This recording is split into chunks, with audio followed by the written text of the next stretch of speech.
Here we are. Brand Brothers. Here we are.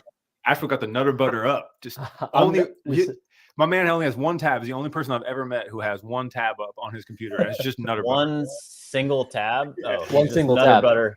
I can never do more than one tab at a time. Yeah, it's a workflow hack. One tab at a time. One tab at a time. What? That's mind blowing. Yeah, I stay focused. Yeah. You know how it is. I have so seven. We are live from Ashwin's. I'm in Ashwin's apartment in scenic Harlem. This is the former apartment of President Bill Clinton. Gorgeous establishment. That's right. Yeah. Just it's great to see you out here, just in the culture. You know, you're a natural element. That's where I am. It's where I am. Wow, Bill Clinton. Random mention here.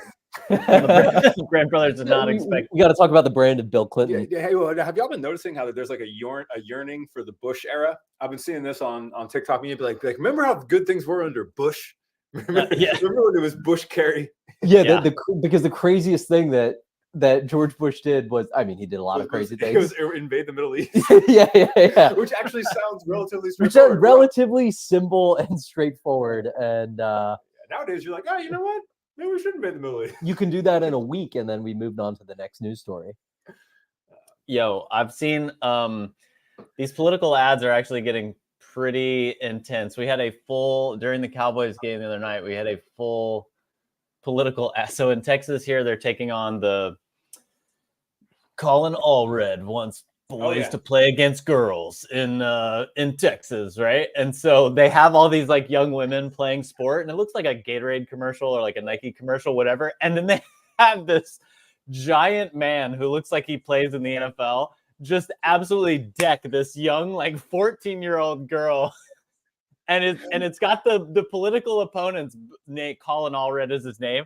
And it's this giant man with Allred on the back of his pads. And he just like stands over this 14-year-old and is like, yeah, what? And the political, and it's like, Colin Allred wants to destroy your young women. Like, and I was like, whoa, what? That totally came out of left field. Yeah, well, what a good, I don't want to put any political commentary on there. Obviously, the Brand Brothers are very libertarian, but Indeed. we look great concept and ad execution for our current times, especially during the Cowboy game. Like excellent placement choice, you know. It was. I gotta. Did you guys beat the Giants?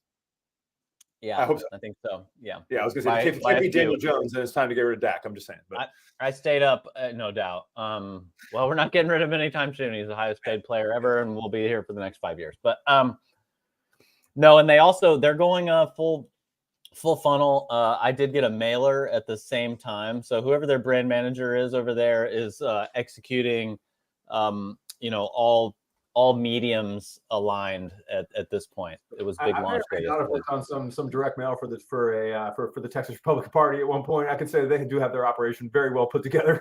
Yeah, they're well funded here, no doubt. Go too deep on direct mail, like right in here. I know we have actual topics to hit, but one thing I did appreciate, I had an inside look at the NRA's direct mail operation at one point, and their best part is they will send you a FedEx like signature required with an envelope inside that will then have the thing that you need to sign with a stamped envelope of then who to send to your senator or whatever. Like their level, wow. They're like, okay, let's just make this completely no-brainer. And you'd be like, do you want to act now? Sign this, put this in the envelope, and just put it in your mailbox. Like that's why they have the mobilization they do, just purely from an operational standpoint. Indeed. Well, maybe Brand Brothers next week we'll just do a full political breakdown of the party lines and can we go live from Colin Allred's? Be like, hey, we're going to workshop the response, or is that yes, a workshop of response for crushing 14-year-old girls. Yeah, we don't want to. What's your response here? Maybe a TikTok strategy will be relevant. Boys, we've got a lot. Go ahead. So we can talk Nutter Butter. One other thing that's top of mind that we didn't discuss before this is, did you guys read the MrBeast document? The manifesto? The manifesto of how to create content. What were your takes on that? I thought it was actually super helpful from a managerial standpoint that he's actually going to write this manifesto to his people so that they know, like, hey, you're coming onto this team. Here's how we do things. I thought it was, really interesting. And then, there's all kinds of little nerdy anecdotes on like what works on YouTube and, all that kind of stuff. And it was, I don't know. I appreciated it. As someone who, will often try to, give a speech rallying people, like putting it in a document is just actually super helpful. And so to recap, if you haven't seen this, I'm sure many of you have. MrBeast released a manifesto that was basically, or someone leaked it or whatever it was. So he sends to new team members that basically describes to them how their workflow works, how they basically make YouTube at no matter what, we're going to succeed and have these successful videos. That to Jordan's point is a very effective approach to like outlining what it looks like to work there.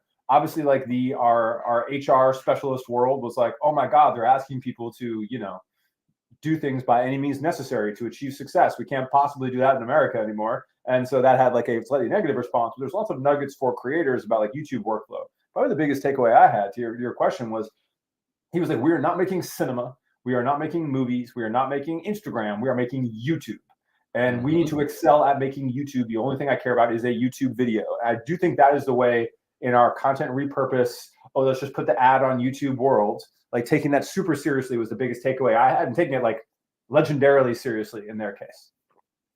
Yeah, I think that's a great point. I think the all the managerial stuff is super interesting, and I think there's like some helpful anecdotes in there. I was recently talking. I was talking with some people. I've actually heard this from a couple of people where their like heads of social or their executive team has seen this leaked document, and now they're like, hey, we need to, if we're selling software or we're selling a consumer brand, we need to take these tactics into account for how we create social content for our brand. And now there's this like pressure to perform in line with like how MrBeast thinks about content. And I think there's just like really important like point of nuance there. He obviously talks about like, hey, here's how to think about retention, and here's how to think about thumbnails, and here's how to think about the design of all of the elements of a piece of content so it performs well. But the goal of MrBeast and all of these videos is to become like the best YouTuber on the planet, to reach as wide an audience as possible and make like highly engaging content. Like that is the kind of end goal here. And I think what's important is like, just as a brand, you need to take a step back and be like, hey, our goals are totally different. It's not to be viral with every single video to reach as wide an audience as possible. It's like, hey, if we're selling software that like makes your influencer, outreach workflow better, you don't need to adopt like the MrBeast style strategy of like creating content. And so I think there can be like false lessons drawn from this in the same way that like a lot of small brands might look at Nike and be like, hey, we want to emulate Nike's ad strategy. It's like, well, you actually don't, because you're at a totally different scale with like different goals and like different kind of like longevity and customer awareness and all kinds of things. He does break down the key, and I'm going to talk towards Ashland's mics. I think this one's dead. But I do think the key that came out of this is he does break down the basics of YouTube, like super concretely, like watch time, like all those things. And I think that is if you want to learn anything from this, it's basically the beginnings of how that works. But I think also for a creator or for a brand, we talk a lot about hiring creators and bringing on creators to upping your content velocity. Like this level of process doc is, if you do have an existing social flow, is probably worth it for your team if you want to scale, right? This was like, if you're saying, hey, we're going to bring on 10 creators, we're doing affiliate. It's like, this is how we make content. This is where your room is to experiment. Here's what we know what works. Like, here's what a hook is. Here's our audio type. Like, I think documenting this stuff and not assuming someone's going to get it from like a Loom or something is probably worth doing. Yeah. Yep. That's a great point. Honestly, I think, as creators ourselves, like this type of detail is what separates, people. He goes into the importance of like the first minute is absolutely crucial. And then it's like, okay. And then now that we've gotten past the first minute 1 through 3 is the second, secondarily, that's like amazing. And then he'll go down to like the 6-minute mark is where we know that need more re-engagement. It's like, it's extremely tactical. And then I also think like he's just got some good stuff in here about like where the breakdowns go in the process and who is responsible for different things. Do y'all think brands should be doing YouTube? And what kind of brands should be doing YouTube if so? Man, because I've had a lot of brands asking about it, and I'm actually not sure what to say. So curious what y'all think. You're going to be a better To me, like on any of the short answer is yes. The more nuanced answer is like, can you have a heart-to-heart with yourself and commit to it and invest in it and do it the right way, in a way that's native and great for the platform, you know? So the way I used to think about it, so I worked on 2 brands where we built decent sized YouTubes, like nothing insane, but tens of thousands of subscribers. So the first was at 3DR, which is like a camera drone company. And the second was at Lift Foils, which is like a surf foil company, like surfing related. And we focused on YouTube because people were searching for the terms, right? So like at Lift Foils, for instance, like people don't know how to foil. Foiling's where there's like a carbon mass and a wing underneath the surfboard. And so people are trying to learn. And so we would cover a lot of like how to do X, how to do Y, why you'd pick this mast for this or this wing for that, like, and basically have tutorial content for a good chunk of it, and then tutorial content how the product works, because people are getting into like the sport of foiling. We want it to be a resource. That's always how I've thought about YouTube, is like basically basing it off search and assuming that there's a long tail there. But I am very, now I think there's this whole like, yeah, exactly. So you're kind of seeing exactly, and a bunch of those are Lift Foils content, that we're still getting, stuff on. But yeah, I'm curious what other things, like that's one way to think about it. How would you think about it if you're a brand who doesn't have like a search basis, right? So this was a kind of conversation that I was having this morning, as this company was like, hey, we have a pretty sizable marketing team in-house, and we all come from this background or world in which like marketing was like, create really good blog content, create really good email marketing, create like really all of these like written pieces of content across multiple channels, as well as like paid media. And then like paid media has gotten super expensive. Blog content's like virtually dead at this point, and it's like not something that we're going to be leaning into. And so now we're trying to like wrangle TikTok, and we're trying to wrangle short form video, and we're realizing like, hey, from that angle, we need to be a media company, but like none of us know how to make video content, and we're trying to get up to speed there. And we have like time, we have resources, we have people who can do it. We've like hired consultants to help us do it. And I feel like even making those 45-second, 60-second, 90-second videos is a big enough lift for a company that doesn't have that competency, that to then make the shift to going into YouTube, like me and Jordan like know how to make video. We've been making like shitty YouTube. I mean, Jordan's been making better YouTubes than I have, but like even I, who have like know the workflow and what I should do, I'm like, I'm just going to like stick to short form right now, because it's like my bread and butter. It's like low friction. It's like the thing I'm continuing to get good at. And so I think it's like, if you don't have the competencies and know-how, it's like probably not worth the effort of trying to figure out how to create that long form video, unless like there is just so much leverage to be unlocked from figuring out how to get good at it. And your company will invest for a long enough time period to make it good for you to see the outcome. Because your first 10 YouTube videos are probably going to be trash, probably going to get 1,000 views. And then your CMO is going to be like, dude, make it a TikTok that's going to get 10,000 views. And so I will say one thing that people don't nail on the YouTube strategy that I was always relentlessly focused on working on it with brands was the rollout, right? Because YouTube really matters.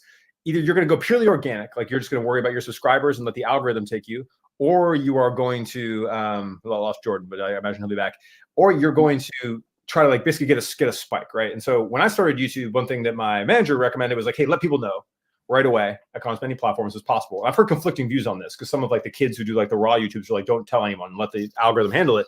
But I would basically be like, hey, here's the stories, here's everything pointed towards this YouTube that we can do. But for companies, especially if you have a big following or a big email list, you need to roll it out. If I'm Land Rover and I'm putting out a new YouTube video, detailing how you off-road in a Land Rover, minute one, when that YouTube video launches, we should be doing an email blast to the entire 6 million people on the Land Rover list, being like, here's this thing. Like, it needs to be debuted and treated. I don't think it can just be put out in a social network. And like, that's how you build some impetus on YouTube, by treating it like a film debut or an X and Y. And what I don't see enough of is brands actually circulating their content within their existing infrastructure once they invest in it.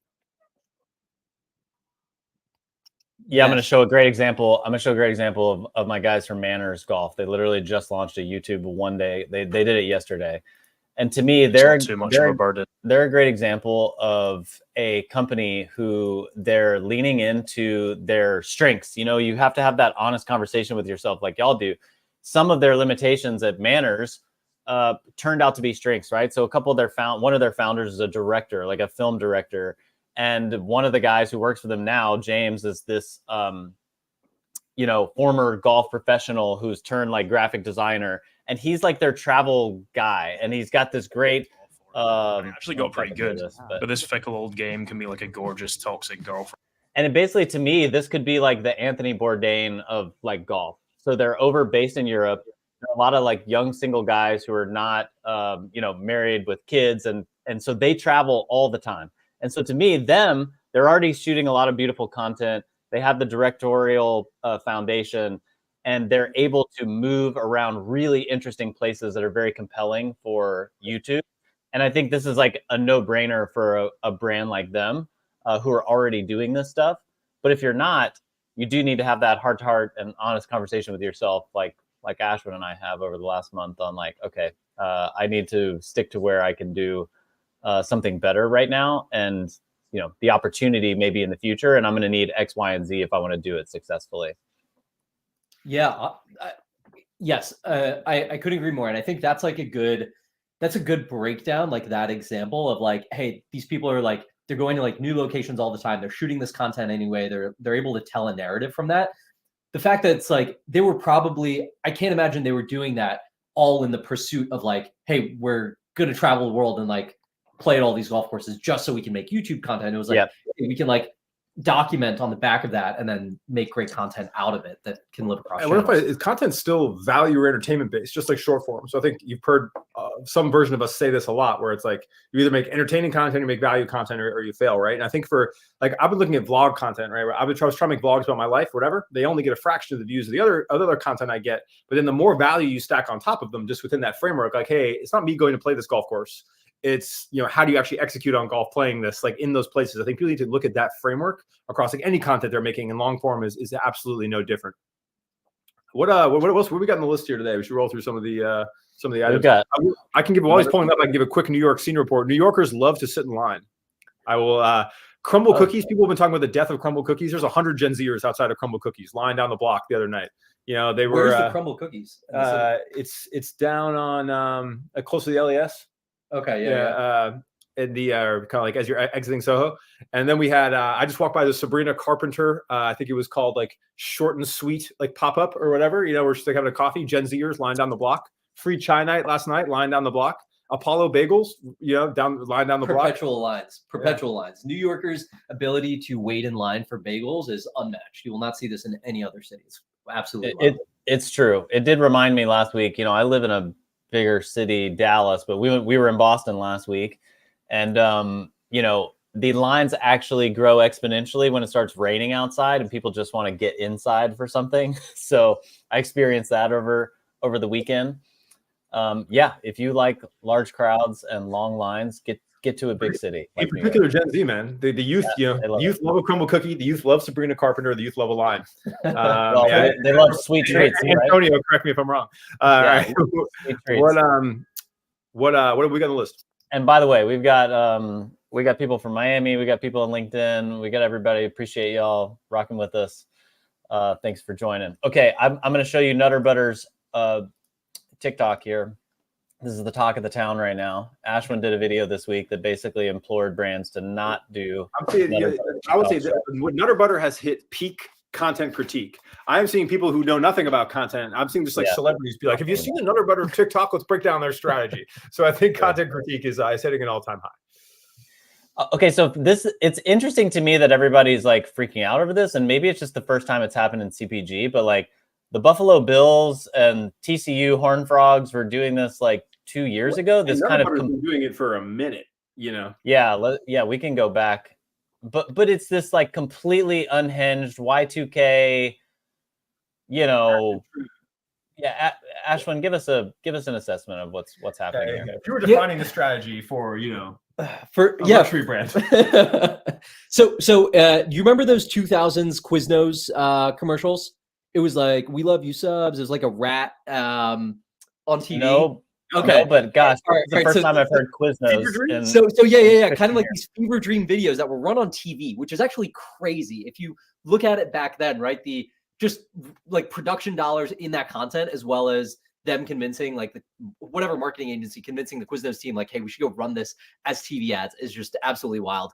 But they were a meme like in and of itself back then, and Nutter Butter has taken like a very similar strategy kind of here, where they're just like, we're going to make this bizarre, absurdist, like very unhinged content that like even this frankly looked like somewhat decent. It was just like a little chaotic, but it's just gotten like crazier and crazier with like the visual effects. Like, you've no idea what's going on. And it kind of like, there's almost this like meta commentary on this, where it's like, this brand has been around forever. They sell peanut butter cookies. There's nothing to say about them. So it's like, we're just going to go the craziest that we can to get some element of like attention about this brand. And it's purely attention, right? The metric is the metric is just brand impression. The metric is like, can we get in the back of your brain enough that when you are in the grocery store, at some point you consider a Nutter Butter? That is the purely, can we raise sentiment 0.07%, you know, and is there something there?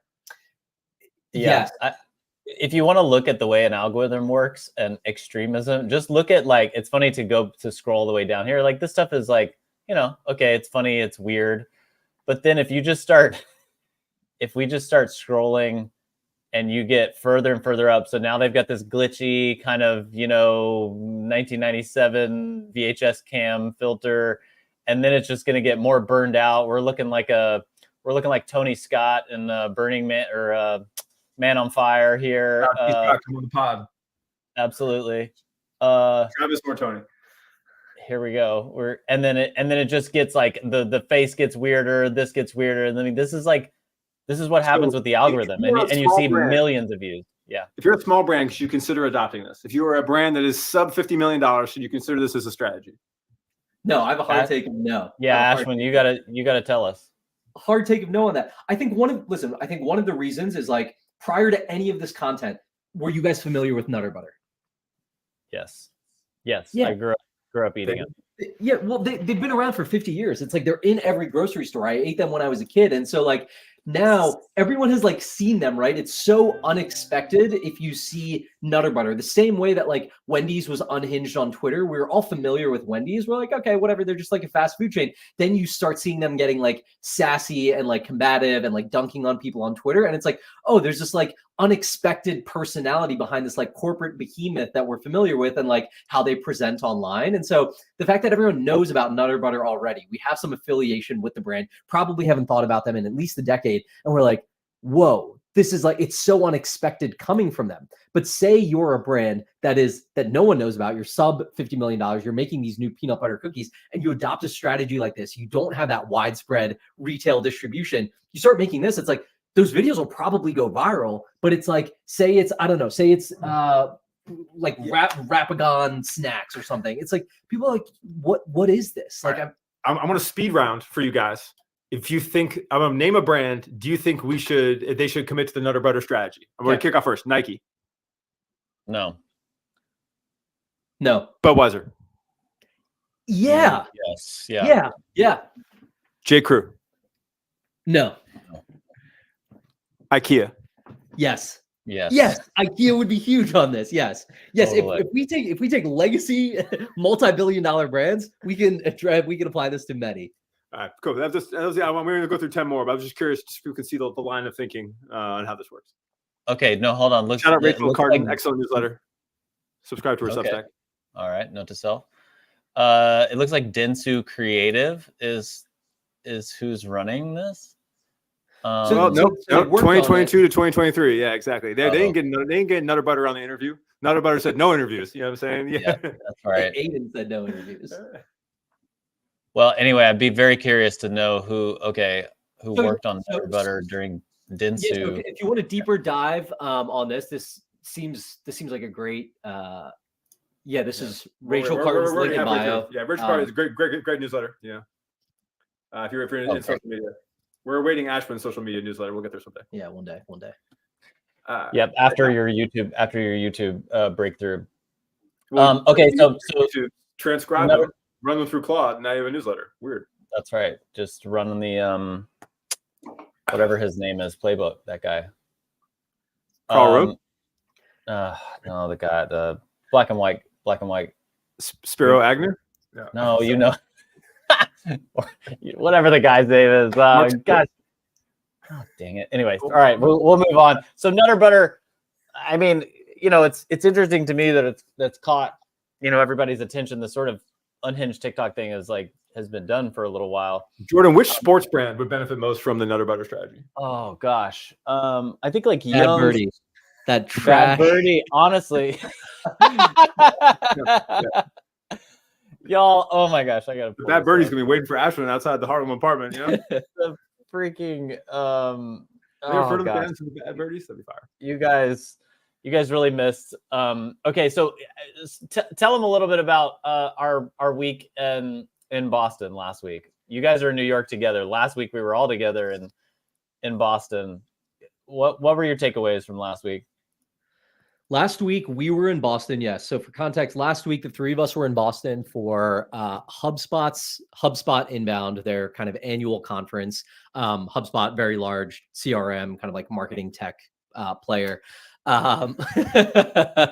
We were Here's Ashwin in a good golf hat Yeah, at the largest Dick's Sporting Goods in all of Massachusetts. Stunning hat. We've got content coming.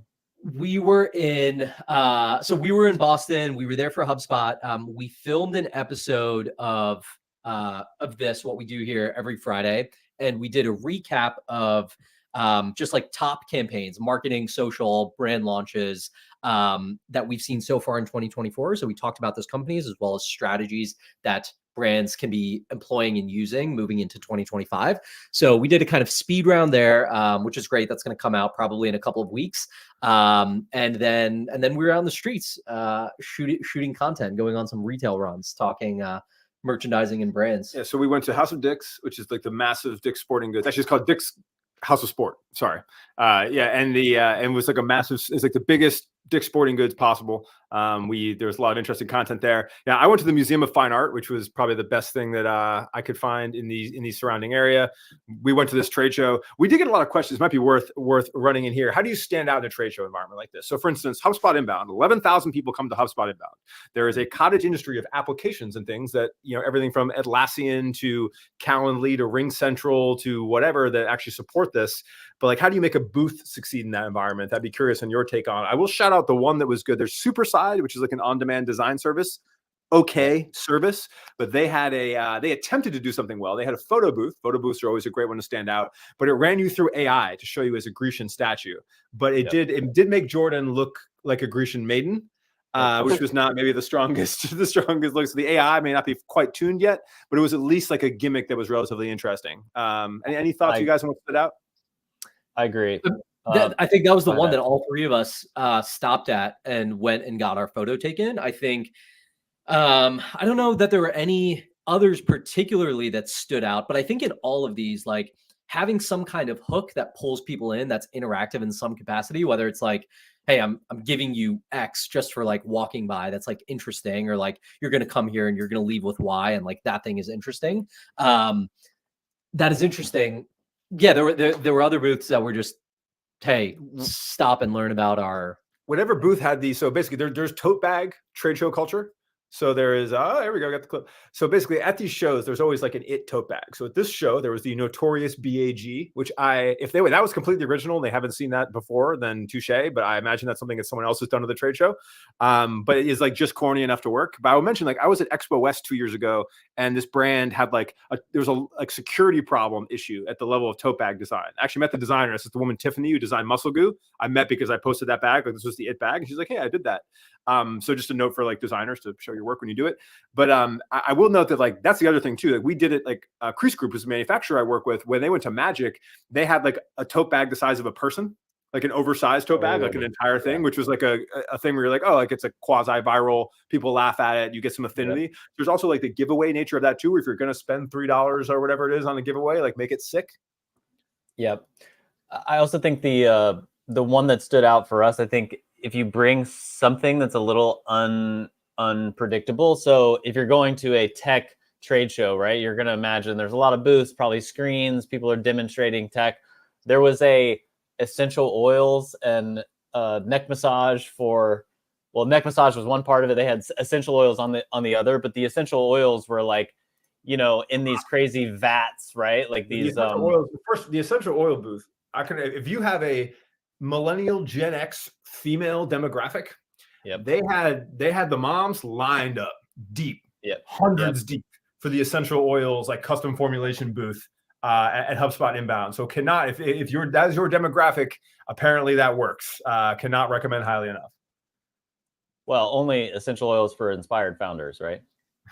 Only you have to be inspired. Look, this is the hard part for all of us, right? Like being a B2B marketing for people that are, well, I think we've all done some B2B marketing. We're more B2C marketing. B2B marketing is impossibly corny no matter what you do about it. There's no ifs, ands, or buts. It just kind of like is what it is. At some point you can pull it off, but it just almost succeeds better by admitting that that's what it is and doing it. Leaning into it, yeah. There was some great swag from that Canva event where they were just like poking fun at themselves in all of their copy, and it's like they did a really good job with that. Yeah, where it was like on the nose. Speaking of which, we're in Adobe Canva war. We should talk about that. So this is inside influencer baseball. Where basically, Adobe has been, anyone who had a Canva deal has been approached by Adobe. You now see them posting about Adobe. Canva's hitting all the creators who haven't kind of done either or who have done Adobe and like putting them on. And there is now like influencers are getting checks over the Adobe Express Canva scenario. How do y'all feel about it? Which side are you on? I have not taken a deal from either, so I can be purely neutral inside this. I went to Adobe, but I did not take the deal. You've done Canva, haven't you? I've done both, but I do not have anything current with either. So his loyalties are my loyalties are in the air. Much like with Gemini and Microsoft Copilot, I plan to play both sides. But I will say that like, what are y'all? Which way do y'all lean? How do you feel about if you are in this scenario, influencer battle? How do they win? What do we got here? This is the Olipop versus Poppy battle. Of easy design software, of on-the-go design software. And it's what's crazy is like, so Adobe forever, right, has just been pro tooling, right? You have to like learn that software for months and years to get proficient with it, and that was tooling across the board, every app that they had. And Canva's like, hey, we're gonna make software to democratize design. Basically, you shouldn't have to have all of these skills in order to just make generally good looking assets on the fly. And they've just been kind of like taking that next generation. I think you probably have an entire cohort of people who are like fairly proficient in creating like decently designed things that have never been like trained in Adobe software or Figma software or like traditional graphic design, because they're like, dude, I'm just like pretty good with Canva, like off of these templates, off of this tooling. Like I can remove backgrounds, I can make this stuff look good. I can just like throw in some like cool text effects and get pretty decent. And I think once Canva has gotten to a big enough size, they're like, hey, that audience may never like mature out of using Canva. So Adobe needs a response to that. So they've come around, again, this is just setting the context. They've come around with Adobe Express, which is like, I think, it has some like more advanced tooling that you won't find in Canva. And so this is kind of like finding this middle ground of like, hey, you can do the same stuff that you can on Canva, but like we are bringing in some of our like more pro tooling functionality and features and like integrations into that broader Adobe suite where we're trying to hit on both. And who knows? I don't know the numbers on Adobe Express, but Adobe's integrating everywhere. So being a HubSpot inbound, Adobe is now inside of HubSpot. Adobe is now inside of Webflow. So like there's multiple levels to which these like the software battle can be fought. We haven't really seen something like this in a long time, right? It's not like the CRMs are duking it out. Like Salesforce and HubSpot kind of have their respective places in culture at their respective sizes. Pipedrive's not sniping down, like whoever the next person is. It's been interesting to see like this level of like pure unleashed, like multi-billion-dollar company, like we're competing in this space, and they're both like totally fine, and so really it's going to come down to like, okay, can you convince anyone to leave the other? And then I'm curious what this influencer war of attrition will look like. But one thing I do want to call out is like, we've all seen these briefs, right, from these companies where it's like, cool, here's how our generative AI feature works, or here's how like this is this and this. I do think that this battle from an influencer perspective will be won by whoever has the most open briefs, or whoever says, here's the flat fee and here's the views incentive on top of the flat fee. Where it's not like just pure views, right? Okay, we're just paying you CPM or whatever, but it's like, hey, million view video, $10,000 kicker. Like I think there is I think that's gonna be an interesting moment for influencer culture if this starts to go there, because of the like incentive to make banger content versus having to fulfill the content in the brief. And this is going to be, since it's so wide, we're going to be seeing this kind of play out in real time. And it's one thing I do respect about like Canva banger videos are like 3 tips on how to use it in Canva, whereas the Adobe banger video is like a creative masterpiece. And I'm interested to see like, which of those is more impactful, the creative masterpiece or the one that's like, here's 3 ways to improve your HR template workflow. Yeah, I mean, Jamie was know. asking like which one is better, and I think it all depends on kind of what you do, right? So the Adobe suite was always challenging for me, and like Photoshop and Illustrator, like I'm creative enough, I'm a creative generalist, and those you have to go pretty deep, so I could fumble through them a little bit. Adobe Express was like a great option for somebody who's kind of very basic design. I just need to remove backgrounds, add a cool font, throw a photo. And I think I see a lot of people who love Canva for building decks, building presentations, and they have like a shareable version where you can share a link to it and people can go through it, which is actually really, Canva really is smart. more universally useful from that perspective, right? I think Canva is a more universally useful product. Adobe Express has basically more advanced tools you can use easier, and like the ability to like make better design if you have some level of experience, but hasn't gotten down to that usability. And the decks is a great example. Like just the fact that the decks play TikToks inside the decks is just a massive Canva uptick versus like any other, versus even slides, even whatever. Like there's just it's really interesting how this is evolving. Yeah, Antonio was saying that Jason, Jason needs to get in on the Canva Adobe cash grab, but and Jason's on the come up. Get him while he's on the rise. And Antonio was talking about the gym brands. They've been going to influencer teams forever. It's true. I think you bring up a really good point though. Oren, Ashwin, and I were discussing this yesterday. Brands will need to learn now that influencer marketing is like just a thing, it's just a accepted term within marketing organizations. You've got to figure out how you incentivize to get better, more engaged content. And I think you're exactly right. Like incentivizing on views or milestones or creativity, that's where you're going to get the most legs. When you just hand people scripts, and I know sometimes they're trying to check off a box and they want to burn their cash that way, that's fine. But if you're incentivizing creators to be creative and, giving them the widest latitude with the sharpest brief, if that makes sense, you're going to get a lot more bang for your buck. And the hard part for creators to think about is like, I already know my traditional content style, as soon as you put paid partnership on it, is not going to look as good. And so I need to get out of the box tactics to be able to kind of perform outside of that. I think Ashwin's in a similar vein, right? Where it's you have to kind of really, but then the out of the box tactics might be too different for your audience. So you really think there's certain influencers that are very good at being able to make branded content. And like in particular, like comedy influencers and stuff can still pull off a lot of the same things because their content can succeed in a way no matter what the partnership tag says. But obviously that's a way less valuable content source than an expert. Like it's a very interesting niche and things to be in right now. How do you guys think about making branded content that works? I know this is a passion topic for you. Big time. There is when I talk to brands, I talk to brands in a couple of ways in terms of like how the content performs. So number one, there's a bucket of, so I have a design agency. I kind of operate, I'm like pretty heavy in the weeds of operating a couple of brands. So when it is B2B software that speaks to pain points that I feel in any three of those areas, I'm like, okay, the concept is me very naturally talking about the problem as well as how this software fills the solution. And I'm going to use the software first to go fill that solution.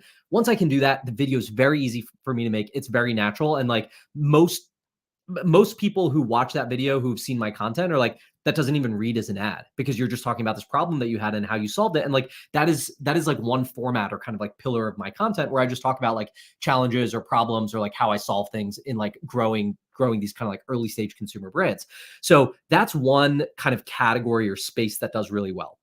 If it's a problem that I'm familiar with and but I don't need that solution, but I know like, hey, I know 50 brands and like, this is how they do influencer outreach right now. And this like new influencer marketing platform is going to be helpful to them. Great. I can speak to their problem and this solution again, super naturally. So that all kind of fits in that one bucket. If there is software that I don't use and I know is just going to be like a little bit boring, I'll be like, okay, let me get to the problem space that we need to talk about here, but I can't make a video that talks about this in the traditional way that you do marketing for your email marketing AI software, whatever it is. Like we need to find a way to make this, like I need to wrap this in like a compelling narrative or a creative narrative to make sure that it just gets some legs and some traction and ultimately hits that end audience. And what I think is actually important is as we think about these platforms, whether it's Instagram or TikTok, even though there may be a a large percentage of my audience that is actually looking for that email AI marketing software, if it is directly communicated to them as like, hey, here's this email AI marketing software, when they're on a platform where they're like mostly there to be entertained, it's not really going to land. It's like, yeah, I might need that for my job, but like next, I'm going to like the next like meme video I can find. So there has to be, especially if you're a software company and you're selling like B2B, I think you have to have a lot more flexibility in terms of partnering with creators on the short form side. What's a format that works? If you are a B2B company right now, you're in the con, you're like, I need to send out briefs to influencers. What should you be asking them to do? I think the first thing that I want to know from a creator, if I'm like, diligent about sourcing those creators, is show me your 3 top performing paid partnerships and explain to me why they worked. Love that. That's very, yeah. See, that's a tactics. that's That's a why you join the great- Brand Brothers every week. You know what I'm saying? That's Jordan, that's what are right. your top 3 paid partnerships and why do they work? Jeez. And you don't have to go in depth. No, I know, but I honestly, the thing that hits best is when it's natural and integrated. I think all of us do a pretty good job of accepting. There's things that people reach out about to pay all the time, and I'm like, I'm sorry, like it's not for me. My audience would be too out of left field. So we've got to find those natural integrations of things that you're already doing. So for me, the cold plunge, like the plunge, which we do. We forgot to even put on the list this week, but Liquid Death should just be perpetually on the agenda. But Liquid Death and Plunge did a collaboration this week, and like I did my commentary while sitting in the cold plunge, and that stuff it just works. And I had a partnership with Plunge, kind of an informal, but that type of stuff works. Golf, obviously, I'm into golf, and so like if there's things there. And for me, it feels like it always kind of, I think it should always feel like, well, is this or is this not? Like a lot of times I'm just shouting out products that I really like and enjoy. I think all of us do that. And so then when you actually get a paid one, it should feel much more integrated and natural. And I will say, and quick shout outs to the biggest ones I've done, and a few of them have actually gone really, really well, are all around a download, right? Whether it's mine or someone else's. But basically, like we did this big report with Air about creative operations where I was just like, hey, they paid us to do the report. I was like, let me create as much value as possible in this report. And I'm just going to make videos pushing people to the report, right? Like that is the number one thing where I'm just talking about all the value I created. With Death to Stock, they put out reports. They put out trend reports. I'm just talking through it from my perspective and then pushing people to go do that. But it's all 2-step. And this is for B2B, not B2C. But basically where everything is like, all right, cool, go engage with this brand and this value that we have put together. And then if you are interested in the service that they have, you're right in the middle of it. You're able to see the Death to Stock images right there. You're able to see Air as a digital asset management service, like right there. And that's easy, but like it's versus the, like, if I made a video that was just like, buy this stock photo now, which I've done for them and did okay. Or if you were doing like a video that said, hey, buy this digital asset management system right now, that would just not do as well. And so I think it's something for B2B to think about too, is like you're much better off with playbooks and cheat sheets and templates. And I'll give that to Adobe Express. The best Adobe Express or Canva ad I've ever seen is the Caro Crafts ad where she goes, this is my creative, she's like, this is my fucking creative mission statement deck or template, whatever. They've run like 6 or 7 million views on it. And she's like, I made this thing in Adobe Express. It helped me figure out my mission as a creative who was going independent. And here's like the 8 slides that were like my mission statement, my brand, my brand guidelines, my whatever. And anyone could go download that template if they want to figure out their creative mission. And I was like, cool. Not only does it show her designing in Adobe Express, it gives you a valuable thing that any independent creative is going to be like, man, do I need that? And then get the ability to go to the platform and do it. I'm not sure if it's this one or not. She does one with them like every week, but it totally could be. And also the video is fantastic. Yeah, and your point remains. I mean, I think if I think about some of the best partnerships that are always music to a creator's ears, it's like, hey, do you? And here's the like 1 to 3 things that we just need you to get across. And I think the advantage that people like Canva and Adobe have in creators is particularly people who are often showcasing their creativity.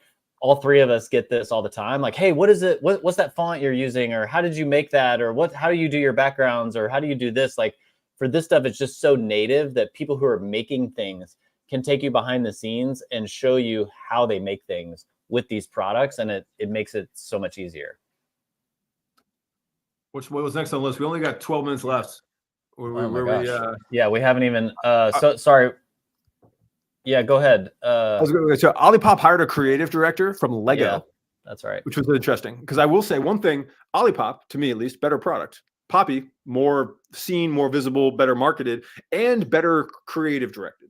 Better look, feel, color, cohesion, flavor, tied to marketing. I think they've just done significantly better. I thought it was very interesting, like pulling someone in from Lego, who it was a very interesting choice that kind of shows the dimensions with which the soda industry can go. And and I would just, it's very rare to get like notable creative director news, so that's not like outside of fashion. So I thought that was interesting. Do you know who it is? It James Gregson or not sure? Okay, yeah, interesting. What else? Well, Lego, Lego did a collaboration with Pharrell last week. That's actually got a lot of. Lego has a movie with Pharrell. You know what I'm saying? That's true. They have a whole movie. You're right. Yeah. But again, it's just pop culture interest, which is one of those things where I was like, is this even going to work? But it's fun. It's a conversational piece. It's dynamic. Yep. Can we get the Drake melting down Pharrell's chains Lego set? No. Anyway. All right, we've got a PayPal rebrand. We got to talk about. They've got a new logo. Talk to me PayPal about blended. it. I'll pull it up. I got it here. Here we go. Okay, but long story short, PayPal blended. There was a much loved PayPal logo that was pretty mediocre, and they've kept the logo, but just the word mark. Yeah, so just the word mark that they've shifted. Love the unveil video. So they got rid of the double P. Yeah. No, they have they still have the double P. They still have the double P. They just have this updated word mark where before, like, the PayPal was slanted, and now it's here you can see the entire evolution here. Oh yeah, they cut the double P.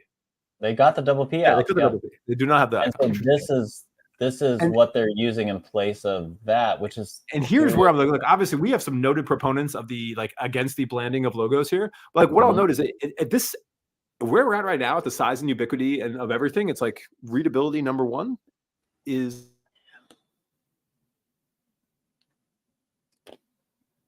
Yep, you're waving. I can see you. Waving to the child. Yeah.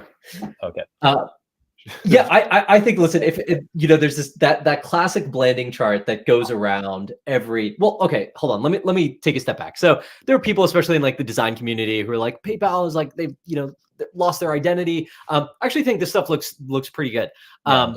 They've lost their identity. How could they do this? Like everything is becoming like whatever. Do you care about PayPal's identity? And it's like, listen, when all of those fashion houses, blanded their companies, it's like, hey, you, as a fashion brand, you were in the world of communicating a certain brand ethos and a certain feel and a certain sense of. You saw it with a lot of like luxury fashion houses, that a logo change like that is a negative signal, or it doesn't align with what you need to communicate. And the difference that I see here is with PayPal, like this is ubiquitous financial plumbing. It is just like an institution. It is just like financial pipes at this point. We don't. I don't know. Like, do you have a relationship with PayPal? Do you like feel any brand sentiment towards them? Do you? Does it even matter? Or it's like, is it just reflective of what the brand is? All that matters for them is readability, legibility, and application. There is no marketing essence that their iconography is going to convey at this point, like for the main logo. Well, I would say, I mean, it's maybe gotten more important for PayPal in the last couple of years as Cash App has grown and like developed this sort of marketing assault that we have, tapping into entertainment and culture. Venmo is tapping in, and so but Venmo, I agree with Venmo is owned by PayPal.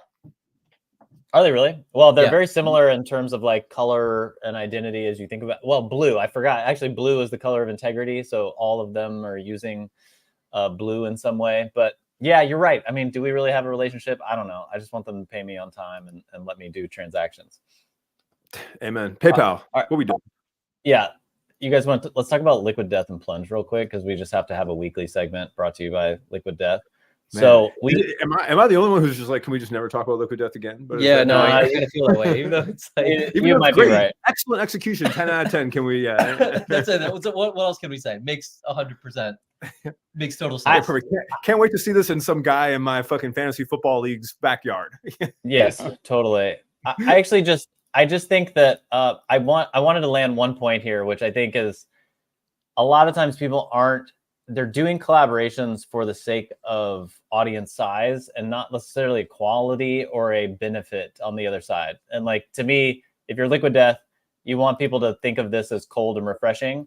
And if you're Plunge, you want access to their audience, and you are very cold and refreshing. And so it's like, it makes a lot of sense to do something like that. It's not just that like, oh, here's a cool brand and here's a cool brand, let's mash them together. It made a lot of sense, and I think more brands should be thinking about it a little more strategically in terms of consulting. That's all. How much is too much? Like, I guess Liquid Death is going to turn this out forever. Like, at what point do you become desensitized? Like, didn't we just talk about them last week? Like, and I get it. We should be rolling out content, doing initiatives, but like, it's like, okay, can we do once a month and be more excited for it? I don't know. I mean, maybe this is just because we analyze this stuff so much, but I'm just like, this would be more impactful if it was like if I went the elf thing into whatever the next big thing Yeti was, and now we had a couple weeks off. What do you think? Yeah, maybe they just got to do some really bad collabs. Dude, that'd be fun. Yeah. Just so bad that it's just like stunning to everyone watching. Home Depot. Yeah. Fucking branded dirt. Honestly, would probably go. Even the bad ideas are good with Liquid Death. That's actually like one of the genius parts of the brand. What would be a bad collab? What would you be like, that's trash if they did? They wouldn't ironically end up being good. Hard question. Well, ironically end up being good. That's it. They're doing it. They just have like they've got a freaking sundae, a chocolate sundae company. It like sounds terrible. The one that they're doing right now. It's like, like I was like, if they made like a Bible and everyone else, that'd be kind of hot. Yeah. Well, I mean, yeah. I was just at a store. The grandfathers could unveil it. Oh yeah, we got that would be a hot fudge sundae. So literally the day after that they do a cold plunge, they do a hot fudge sundae flavored sparkling water, which is awful. I'm in. Fuck it. Yeah. Okay. I'm just saying, like, after Pamplemousse, you know. Yeah, that's true. After Pamplemousse, where do we go from there? All right, you're in New York City. Ubiquitous brand Kith, who also seems to be making our agenda regularly now, has an NFL collection. Look, kid, they're just running. They're just the only brand who's been like, you know what we should do? Just make shit look like it's 1998 and charge $600 for it. And like, and it's like their collection for the NFL, where they just did every brand and basically put out like a really nice starter jacket from when I was 11. Is like great. They're going to be all over. They're going to look awesome with most outfits. Like most guys are going to have them, and it's just like doesn't need to involve any creativity, and they can just move on to the next one. So I would just like to say touche to Kith. Well, Mitchell and Ness has been doing this like for years. It's basically their bread and butter. I think they've now been snatched up by fanatics, like everyone. Mitchell and Ness has a branding issue. They do. The name is Mitchell and Ness.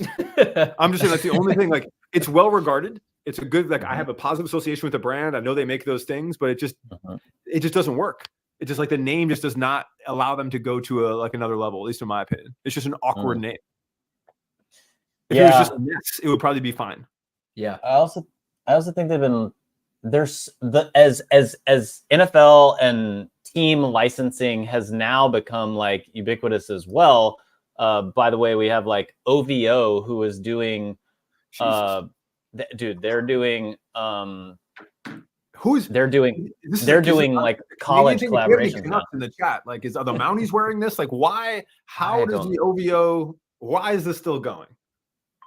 Okay, look, they just rolled out like a college. So they have NBA. Look at this, Maple Leafs. They've got NHL.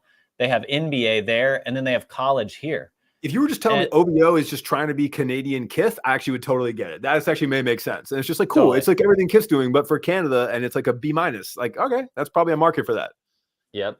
Tim Hortons Tim Hortons. But the other thing that's been fascinating to me is like seeing Warren Lotus, who's like, does crazy, wild, like skull-inspired, streetwear, who's now just like running licensed gear. He's been running licensed gear. He's been on licensed gear, and it's part of how he came up. And I actually think that's a very interesting. Like, I was like never super into Warren Lotus until you go to LA and you're like, oh, like there's like 200 Mexican dudes at the crypto arena wearing like Warren Lotus Lakers gear, and I was like, got it, like nailed it. And and this was the same thing in San Antonio and stuff too. He's just got this niche where like if you're into that look, and there's just like this, there's like this Venn diagram of like white and Mexican dudes of a certain age who just like are all the way in. and he just eats it up, and then he has it for every team in Boston, whatever. And he does for his unique iconography. He does a great job and has NBA and NFL. And I think it's really propelled him in his career and was a super smart choice for licensing for streetwear. Well, he did it from he was doing it like guerrilla kind of streetwear style, right? He was doing it inspired and kind of with the team colors. And then now he's straight up, he's gotten big enough where he can actually buy those licensing rights or partner with them. And so the funny thing to me though, on all of these is you've got his artwork, and then you just have this kind of random you've got to have the random official logo down there. Right here. So it's like, to do the NBA, you have to like throw it in there, and all of them have that. It's like so awkward. You really just need this, but then they make you do it within their licensing. Next to a skull. And that conversation was, and they're like, how many people buy this? Okay, whatever. Yeah. But look, he's crushing it. I see them everywhere. Every game I've gone to, I have seen Warren Lotus gear in like the last, especially when it was in LA.